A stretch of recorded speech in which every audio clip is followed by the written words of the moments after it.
Well, I came to live in Marple in 1936, and I was a very resentful teenager, I can tell you.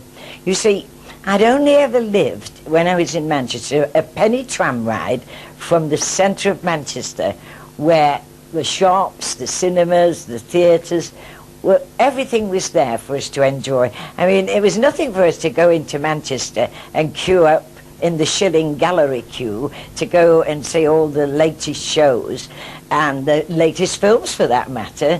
So it was very much a cultural shock, I can tell you, as a 17-year-old when I came to live in Marple. Well, Marple Bridge, actually, that was where we lived. And the Marple and Marple Bridge, then, you have to remember, in 1936, were very, very much enclosed communities, very tight, all connected with the mill and people around it. And I was a foreigner. And what's more, I was a townie as well as a foreigner, and that was a disastrous setup for a start. Well, it took me quite a long time, really, to settle in. Well, some months. It seemed a long time then. But gradually, I got to know young people and young boys and girls on the train. You see, I was going down for a secretarial course in Manchester at the time, and we used to go on the train every morning. And the one we went for was the 8:11, because that was called the workman's train, and it was 9pence halfpenny return, which was, if you weren't quick enough and you didn't run up Brabbin's Brow, which I was able to do in those days, you went then on the 8:14. And the 8:14 was the businessman's train, and that was 1 and 4pence, and there was a very big difference between 9pence halfpenny and 1 and 4. Anyway, when we came home at night, that was quite interesting, really, because there weren't many cars in Marple at that time. In fact, very, very few. And so when we got off the train, off the 5:10 or the 5:20, the taxis would all be waiting outside Marple Station. Either Mr. Kirkpatrick's taxis were on one side and Mr. Cook's were on the other. And they used to meet the gentlemen coming off the train to take them to their homes. I mean, they lived up the top of Mellor or up at Four Lane End or over the ridge. And as I say, they didn't have any cars, so they were jolly glad to get into Mr. Cook's taxi and be taken home. And the trick was then to get near to a neighbour, one of the gentlemen that lived near you, and he would then say, "Would you like a lift, Barbara? Would you like a lift?" And of course, we all jumped into the taxis without more ado. It was wonderful to get a lift like that. Anyway, talking about cars, another thing struck me when I was talking about them was about the number of lady drivers. And there were so few lady drivers in those days that I can remember their names quite distinctly. Elsie Kirkpatrick was Mr. Kirkpatrick, the taxi driver's daughter, and she used to drive for him regularly, which was really most remarkable. And the other person I remember driving was Dot Pearson. Joe Pearson was a builder and property repairer in Marple, and his wife Dot, she's only just stopped driving now. She told me she just stopped driving and she's 80-odd now. And I said to her, "You were one of the very first ladies that I remember driving a car." And she said, "Oh, I used to drive the van for Joe." And the other one was Muriel, what was she called? I've forgotten. Muriel Powell. Now, Muriel Powell chauffeured Dr. Hastings, because Dr. Hastings didn't drive, so Muriel Powell was his driver. So that's a very big change when you think of all the ladies that drive in Marple today. Soon after I came to Marple in 1937, that became the coronation year, and there was a lot of fuss made about that because Edward the Eighth had abdicated, and there'd been all the fussation about Mrs. Windsor, Duchess of Windsor and all this. So really everybody was very glad to get back on an even keel and have a new king and queen. And that was what happened. We had a very big celebration in Marple. There were bonfires up on the ridge. Mr. Thorpe had a wonderful bonfire on Hillside Farm, on Stanley Ridings on Coke Green. because and that was where I met another lot of young people as well, through the bonfire, and all the children had coronation mugs and things like that. In 1938 I got a job at the Marple Council offices in the clerks department, and it was the council offices were in Hollins House in the park. Well, they still are there now, but of course they've been extended quite a bit since then. But when I went there, it was just like a big house, and I don't think it had been altered since Mr. Carver lived there, really, because all the rooms were decorated with Victorian wallpaper, and they even had bells at the side of the fireplace. I don't think the bells were working anymore in the kitchen, but they were all there. And it was terribly old-fashioned to me after working in a very modern office in the Ministry of Supply in Manchester. But of course I didn't have any expenses, any railway fares or anything. It was very convenient to work there. But all the typewriters seemed to have come out of the ark, and we had a little cupboard under the stairs, like you do have in a big house. And in there was a Gestetner machine, and we used to type out the minutes for the meeting on a piece of, well, it looked like latex rubber stuff, and you had to bang very hard to get the letters through. And then you put it on this Gestetner with a lot of black gunge that you squeezed in, and then you wound this thing round, and all the copies of the minutes and whatever else you had to do came out. You used to finish up covered in all this black gungy stuff. When you think about photocopying today and the wonders of going in and putting a thing on and there it is, you realise what enormous progress has been made in that sort of thing, that sort of way. And the councillors, of course, they were all local men as they are today. But because the office was there, they were in and out constantly, looking after the interests of people and asking us questions and making complaints. Mrs. So-and-so had said somebody hadn't emptied her bin, or the water had tadpoles in it. It was very, very personal sort of conversations that we had with them. Let me think who they were. They were really super people. Oh yes, now I remember who the councillors were. There was Mr. Jinks, the boat builder from Hollins, Mr. Jinks, and Mr. Taylor, and his wife, Mrs. Lucy Maud Taylor, and Mr. Kemp, and they were all in and out all the time, and they had peppermints in the pocket, Mr. Taylor did, that he always used to give us. We were only kids, really, but by this time, a lot of the boys were going up in 1939, leaving a few ladies there, looking after things. And Marple started at that time to having, in 1938-39, having all the anti-gas training and the ARP training, because that was all part of the responsibility of the local council, you see. And, I must mention the swimming baths, because that was one of the things I really liked. And Councillor McNair, his wife, had given the swimming baths to Marple in about 1935, I think. But it was very unusual for a small community like Marple to have a swimming bath. And I appreciated it because I loved swimming, and I used to go quite a lot. Now, round about this time, I just must mention that the rates in 1936, Ludworth and Mellor had less rates in the UDC than Marple. They were 10 and 9pence in the pound, and they were very proud of the fact that they were the lowest rates in Cheshire. I always used to think, with hindsight, it would have been better if they'd paid a little bit more rates than they did, because we might have been able to save the Sudson's house and Marple Hall if we'd all been prepared to pay a bit more, but it wasn't so. Now, 1939, and the war clouds were really gathering by this time, and people more or less knew that it was going to come sooner or later. And then we started then with the evacuation from or preparation for the evacuation. Marple and Mellor provided a safe haven for the children from Manchester and Salford, and the local authority were responsible for housing them, and the people who did it were all local volunteers, the WVS and those sort of people. They were all responsible for seeing to all the evacuation of the children. And my mother at this time had joined the Women's Institute in Marple Bridge. I didn't join till after the war in 1950, but I used to go with Mother to the convalescent home in Compstall, which is the big house on opposite St Paul's Church on the left-hand side.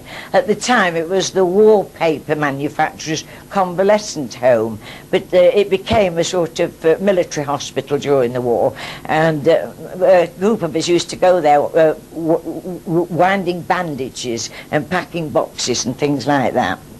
And it was round about this time that I met my husband. I joined Compstill Cricket Club Dramatic Society, and he was producing the play that I was in, and that was how I came to meet him. So once I'd met him, I forgot all about Manchester and wanting to go back. I really sort of became part of the Marple Bridge scene, because my husband seemed to be related to everybody in the area in those days. And in June 1940 I was married at Mellor Church, and my husband went off to the RAF in October of that year. We were very fortunate. We managed to get a house on a little bungalow on Coat Green Lane, and that was where we were till the 1950s. Now, by this time, the war really had got going, and people were being issued with all the ration books and the food rationing. And I remember going to the first food offices, which was a house on St Martin's Road. And we went there and got our little ration books. And everybody knew when you were having a baby, because you got a green ration book then, and the green ration book gave you extra rations, you see. So you had to go and get it, but then everybody in Marple and Marple Bridge knew that you were having a baby. There was still some social life left in the area, of course. But we used to go to Melodrill Hall dancing, and the Shepley Hall at Marple, and the posh dances were always at Marple Baths, because Marple Baths closed in the winter and had a lovely dance floor put down, and that was when we used to go to the big posh dances. There was always tremendous competition to get hold of a ticket, or to get the room, the baths booked for that particular Boxing Day or Christmas Eve, New Year's Eve, and you had to put your name in and be drawn out, so that each organisation, like the lacrosse club, the cricket club, all the different organisations wanted that particular night, because they knew they would sell all the tickets. So, but once you'd had that one of those special nights, you came out of the draw, so it all went very fairly round. And every year different organisations would have it, and this particular night the Mellor Lacrosse Club had it for this, I think it was Boxing Night or something like that. And of course there was no bar in the baths, or no bar anywhere that you went, and it was just a cup of tea and a meat pie and a sandwich. That was on for a posh dance, you see. And I was with we were a crowd of young people, and they said, "Oh, come on, let's go out for a drink." Well, I'd never been in a pub in my life up to then. I mean, it was just unknown. Pubs were not set out for ladies, really. So we crept out, or at least I crept out. My husband and all the other lads, they were quite happy, and there were other young ladies and girls as well. And we went down to the Jolly Sailor. Now, the Jolly Sailor was kept by Mrs. Norris in those days, and Mrs. Norris was a very, very particular landlady. For one thing, she had the local Masonic lodge always were there, up in the upstairs room. So she kept a very, very particular who her clientele were. And we crept in, you see, for this drink. Mrs. Norris came across and said, "I hope you are all 18. And of course, we girls nodded and said we were. And then we were asked what we would have to drink. And I hadn't the faintest idea what I wanted to have to drink. But I decided I'd be safe and have a glass of sherry. And the lads, of course, were all ordering the pints and doing the Jack the Lad bit. But then when we'd had our drink, we crept back up Stockport Road, back into the dance hall, all a little bit merry, because we'd actually been to a pub. I didn't dare tell my mother and father, of course, that I'd been in a pub, although I'd even only had one glass of sherry. All the dances were abandoned because there were only old men and young mothers and young people around in Marple by this time, so that the baths dances were off, and I think we used the hall for different things, meeting, and certainly when they were evacuating the children they used it, and the Albert schools, and the dances, as I say, were abandoned. I always remember the library at that time was in a shop at the top of, on Church Lane, at the top of Market Street.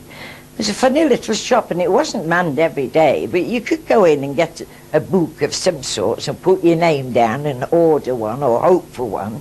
And of course, shopping in Marple during the war was quite different. There were no supermarkets as such till long after the war, of course. But we did have Seymour Meads, and so Seymour Meads is where the Dolce Vita is now. At one time it was a laundrette, and then it became the Dolce Vita. It had various things, but originally it was Seymour Meads. And on Market Street, Mr. Jones had a very high-class grocer's shop under the veranda at the top of Market Street. I used to say that for a long time, and oh, it's under the veranda at the top of Market Street, because Market Street had a lovely veranda at the very top, just like you see in the seaside, you know, these wrought iron and glass. These are very classy shops there at that top end. If you look at them, if you look across the road and look at them, they're very tall and have a lovely lot of living space above them. Now, Mr. Jones had one of those shops, and you went in and, on the Tuesday, and gave him your book, and you were registered with him for your rations, of course. And he would have his big white apron on and serve you and give you a taste of the cheese, or he would give you a biscuit, or say that this week he'd got so-and-so in and so-and-so in. And everything then was delivered on Friday, you know, no problems, no humping round supermarkets. And I was telling Trevor Jones, his son, about this recently. He said, oh, it was lovely when we used to shop at your father's shop in Marple. And he laughed. He said, it wasn't very lovely for us. I said, what do you mean, Trevor? He said, because every Saturday we spent our time in the basement there, filling up blue bags with sultanas and flour and sugar and weighing it out for Father to have in the shop. And he said, what's more, you talk about people coming and, you know, having things delivered. He said, well, Father had to keep in with all the customers and good customers, so that it was quite normal for somebody to ring up and say, will you send one of your boys out with 3 sausages and 2 rashers of bacon, please? And this lady would probably live up on the ridge somewhere, and Father would say, get on your bike and take these up to Mrs. So-and-so. And we were very resentful, riding, it was walking up and riding back on the bikes, of course. But he had one funny story, was that his brother was sent one day on this errand, and he couldn't get any reply at the front door. He should have really gone to the back door, the tradesman's entrance, but he didn't. So he shoved the sausage and bacon through the letterbox, and the dog ate them. So the lady came furiously into the shop on the next day to tell Mr. Jones what had happened, that the sausage and the bacon had been eaten by the dog, and that was because this son of his had gone to the front door instead of the tradesman's entrance. So he said, no, I'd soon have a supermarket any day, but I'd rather go around with the trolley any day. So we don't know everything, do we? I mean, there are 2 sides to everything. The mills were very busy at this time, of course, and the Hollins Mill, of course, was in full flow. Compstill Mill was, the Boyd Mill, and the Primrose Mill down in Mill Brown. Now, that was we're living on that side. The Primrose Mill was the one we used to go to for bits of material. And it was Mr. Cropper's mill, and it was a lovely walk down Mill Brow, and over the stile down to the bottom to see Mr. Cropper's mill. And there were always lots of fence and ends of material in there, and you didn't have to give coupons for it. You paid for it, but it was so much a pound. It used to be weighed out, this material. And oh, you came home and you get some lovely material, you know, to make something of. And one thing I particularly remember was the parachute material. any of the parachute material that we got. It was lovely and white and silky, and you could, it was in very strange panels and things. Nevertheless, you got a lovely nightie out of the parachute material, and it was very, very fine, thin cotton, really lovely. Now, in 1942, my daughter was born, and that was another case for trotting down to the Primrose Mill and getting material for the cot and all the bits of material that we needed without any coupons, you see. Oh, I must tell you this. We had to have what was called utility furniture, or utility prams, cots, everything, which we just made, and you had to get a permit to buy it. I mean, you couldn't just go and buy it. You went to the office and got you were having a baby, could you have a permit for a pram? Could you have a permit for a cot? And when they came, talk about MFI, they were just like very simple box-like things, and the pram was just like a box on wheels. There were no springs to it at all, and every time I went out, I had to have a screwdriver with me and that other tool that you tighten nuts up with, because as you went along the wheels would drop off, so you put the wheels on and screwed them up again. The cot was equally unreliable. I don't know, the sides of it used to drop down when you pulled it up. Never mind, we managed somehow. I look at my great-grandsons today and all the beautiful things that they have for mother care and all the wonderful things that they need, like special things to lie on and things. I don't remember having anything like that, only a piece of blanket. We survived, of course. Marple was very fortunate. It didn't suffer a lot with the bombs at all. Manchester got it, and we could see the lights and the bombing in the distance from our houses, of course. But we did get quite a lot of incendiary bombs dropping on roofs and things, and that would be quite a hair-raising thing, and the fire service would be out. The fire service were in the stables behind the council offices, and the auxiliary fire service it was. People were called up and went into the fire service rather than perhaps going into the army. They were very much needed.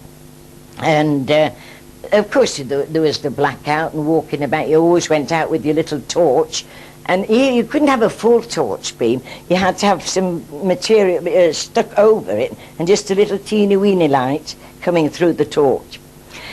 Around about this time we did have some social occasions and happiness. And at this time I joined, I wasn't a member of Ludworth and Mellor WI, but they asked me to be in their concert party that was run by Mrs. Mary Archer and Mrs. Vaudrey Kay, and it was called the Sparklers.